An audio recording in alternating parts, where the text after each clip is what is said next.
किसी ने क्या खूब कहा है, लहरों से डरकर नैया पार नहीं होती और कोशिश करने वालों की कभी हार नहीं होती।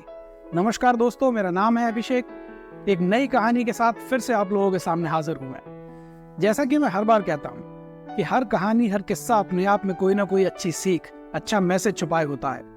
उसी तरह आज की कहानी में एक नहीं दो सीख हैं। तो इसे एंड तक देखिए और अगर आपको इसका मैसेज पसंद आए तो कमेंट करके अपने विचार जरूर बताइएगा। एक गांव में एक आदमी किराने की दुकान चलाता था। राशन का सामान, आटा, दाल, चावल, चीनी, मिट्टी का तेल जैसी चीजें बेचता था। एक बार सरकार की एक योजना आई जिसमें राशन का सामान हर बार से सस्ते दामों में मिल रहा था। उसने सोचा कि खूब सारा सामान लेकर रख लेता हूँ, फिर आराम से बेचता रहूंगा। और उसके पास इतने पैसे नहीं थे।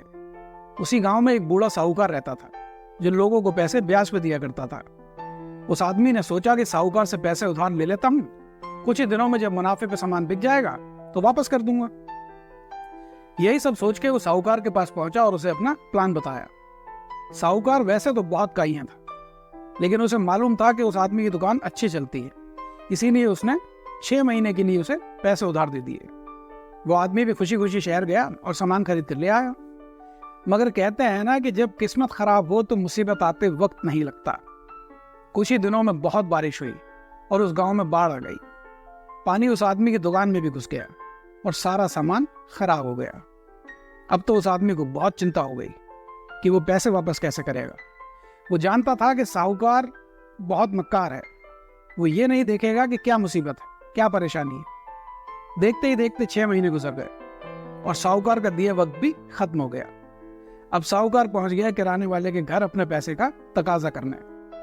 किराने वाला बाहर आया और साहूकार के सामने विनती करने लगा कि कुछ और समय मिल जाता तो पैसों का इंतजाम करने के लिए सहूलियत हो जाती। मगर साहूकार मानने के लिए तैयार नहीं था। हालांकि उसे पहले से पता था कि वो पैसे वापस नहीं कर पाएगा और वो पहले से ही योजना बना के आया था।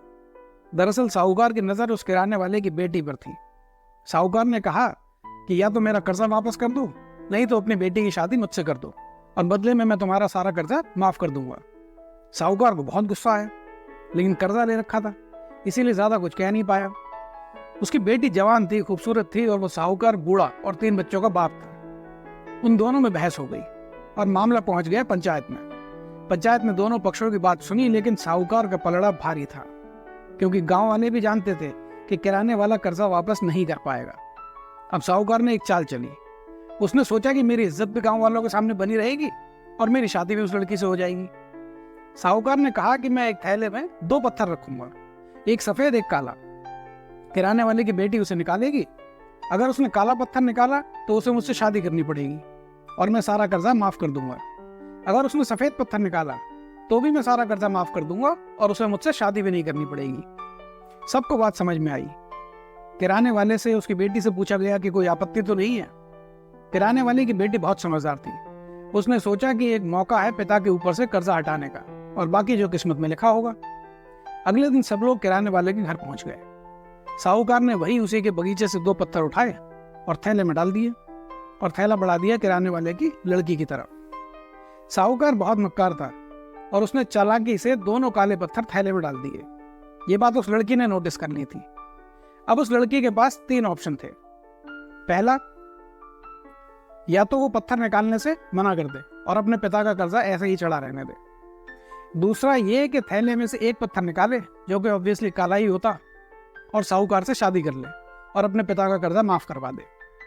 तीसरा और सबसे आसान तरीका ये था कि सबके सामने साहूकार की मक्कारी साबित कर दे, मगर उससे भी कोई फायदा नहीं होता, क्योंकि साहूकार ये भी कह सकता था कि गलती से दोनों काले पत्थर रख दिए। लड़की ने ठंडे दिमाग से सोचा कि ये मौका है। उसने एक पत्थर निकालने के लिए थैले में हाथ डाला और हाथ बाहर निकालते ही पत्थर जमीन पर गिरा दिया। फिर उसने साहूकार की तरफ देखते हुए माफी मांगी और बोली कि आप थैले में देख सकते हैं कि कौन सा पत्थर रह गया है, उससे पता चल जाएगा कि मैंने कौन सा पत्थर निकाला है। साहूकार को तो पता ही था कि उसमें काला ही पत्थर बचा है। फिर भी सब गांव वालों के सामने उसने थैले में से पत्थर निकाला और अपनी शर्त के अनुसार किराने वाले का सारा कर्जा माफ कर दिया। इस तरह उस लड़की ने विषम परिस्थिति होते हुए भी शांत दिमाग से काम लिया और अपने पिता का कर्जा भी माफ करवा दिया और अपने आप को भी उस साहूकार से बचा लिया। दोस्तों, कहानी का सार ये कहता है कि मुसीबत, परेशानियां और विपदा जीवन में कभी भी और किसी भी रूप में आ सकती है, परंतु उस समय यदि हम संयम से काम लें, अपने दिमाग को शांत रखें, तो हम आपदा में भी अवसर ढूंढ सकते हैं और उस मुश्किल से बाहर निकल सकते हैं। जिंदगी में हर परेशानी का हल है, जरूरत है तो बस अपने आप को शांत रखने की। दूसरी तरफ ये कहानी ये भी सिखाती है कि बुरी नीयत, छल, कपट और मक्कारी से किया गया कोई भी कार्य आपको सही फल नहीं दे सकता, और अंत में ऐसे काम व्यक्ति के ऊपर खुद ही उल्टे पड़ जाते हैं, जैसे उस साहूकार के साथ हुआ। ना तो वो उस लड़की से शादी ही कर पाया और उसे कर्जा भी माफ करना पड़ा क्योंकि उसकी नीयत में खोट था, और वो मक्कारी से उस लड़की से शादी करना चाहता था। मुझे पूरी उम्मीद है आपको आज की कहानी और उससे मिली सीख पसंद आई होगी, तो प्लीज इसे ज्यादा से ज्यादा लोगों तक शेयर करें। हो सकता है आपका किया एक शेयर किसी को ऐसी ही किसी मुसीबत से निकलने में मदद करे। ऐसी ही एक अगली कहानी में आपसे फिर मुलाकात होगी। तब तक के लिए धन्यवाद।